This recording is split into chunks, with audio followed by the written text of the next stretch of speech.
கவனிக்கீங்களா? பூமி உருண்டையின் மேல் வீற்றிருக்கிறவர். எப்படியா? சத்தமா சொல்லுங்க. பூமி உருண்டையா தட்டையா அப்படின்னு சொல்லி ஒரு பெரிய ஒரு விவாதம் நடந்து கொண்டிருந்தது பல ஆண்டுகளுக்கு முன்பதாக. அப்பொழுது ஒரு மனிதன் பூமி முழுவதும் சுற்றிவிட்டு சொன்னான், இந்த பூமி தட்டையானது. பாட புக்கில் தான் போட்டாங்க, பூமி தட்டையானது, பூமி தட்டையானது.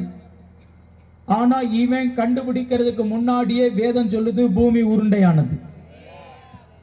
அதை அன்றைக்கு இருக்கிறதான விஞ்ஞானம் மறுத்தது. பிற்காலத்திலே இந்த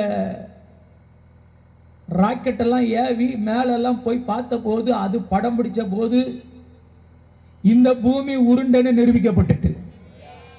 பூமி உருண்டைன்னு பைபிள் சொன்னது உண்மையாகி இந்த பைபிள் உண்மையாயிற்று. அல்லேலூயா. நீங்களும் நானும் வைத்திருக்கிறதான இந்த பரிசுத்த வேதாகமும் விஞ்ஞானம் சொல்வதற்கு முன்பதாகவே இந்த பூமி உருண்டை என்று சொல்லிவிட்டது. மட்டுமல்லாமல் இந்த உலகம் எப்படி உண்டானது, இந்த பூமி எப்படி உண்டானது என்பகிற சர்ச்சை ஏராளமான விவாதத்துக்குரிய பொருளாக பல்வேறு கருத்துகள் அடங்கியிருந்தாலும் வேதம் சொல்லுகிறது இந்த பூமி 7 நாளைக்குள் படைக்கப்பட்டதாக. இந்த 7 நாட்களுக்குள் பரலோகத்தின் தேவன் ஒவ்வொரு நாளும் ஒவ்வொன்றாக உண்டாக கடவுது என்று சொல்லி 6 நாளிலே படைத்து 7வது நாளிலே ஓய்ந்து இருந்தார் என்று சொல்லுகிறது. அதையே இன்றைக்கு வரைக்கும் கடைபிடிக்கிறது.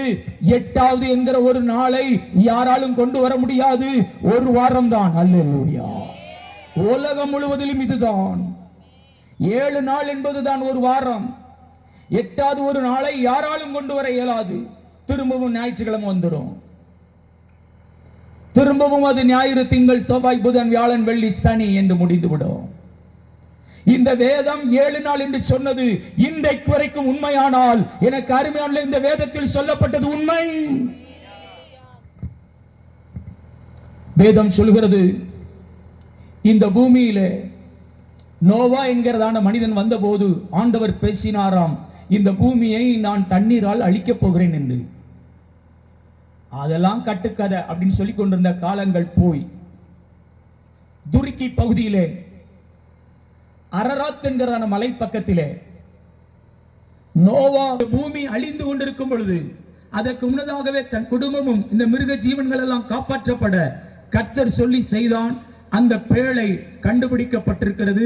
அந்த பேழையினுடைய பாகங்கள் கண்டுபிடிக்கப்பட்டிருக்கிறது என்று சரித்திர குறிப்புகள் சொல்கிறது, அகழ்வாராய்ச்சி சொல்கிறது. ஒரு அலையில சொல்லுவோம். இந்த வேதம் கட்டுக்கதை அல்ல.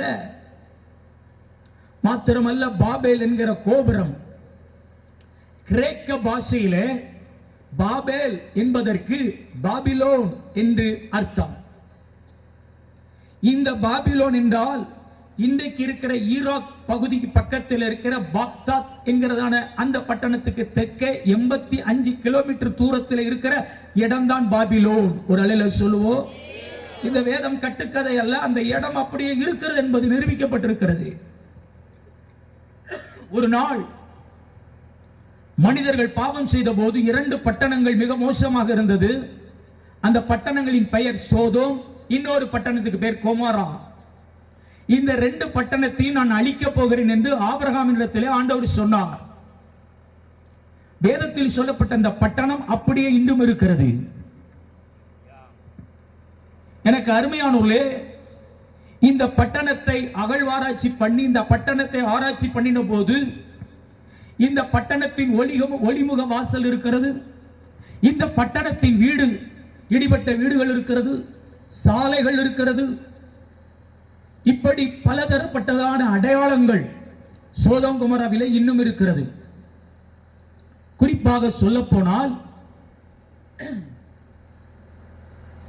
இந்த சோதோம் கொமோரா அக்கினியினால் அழிக்கப்பட்டது என்பதற்கு அடையாளமாக 6000 ஃபாரன்ஹீட் வெப்பத்தினாலே இந்த பட்டணம் தகனிக்கப்பட்டிருக்கலாம் என்று ஆராய்ச்சியாளர்களுடைய அந்த கார்பன் அதை வைத்து அவர்கள் ஆராய்ச்சி பண்ணின போது இது எப்படி இது சாத்தியமாயிற்று என்று தெரியவில்லை என்று முழித்துக் கொண்டிருக்கிறார்கள். ஆனால் வேதம் சொல்கிறது அது அப்படியே அக்கினினால் அழிந்து போனதாக.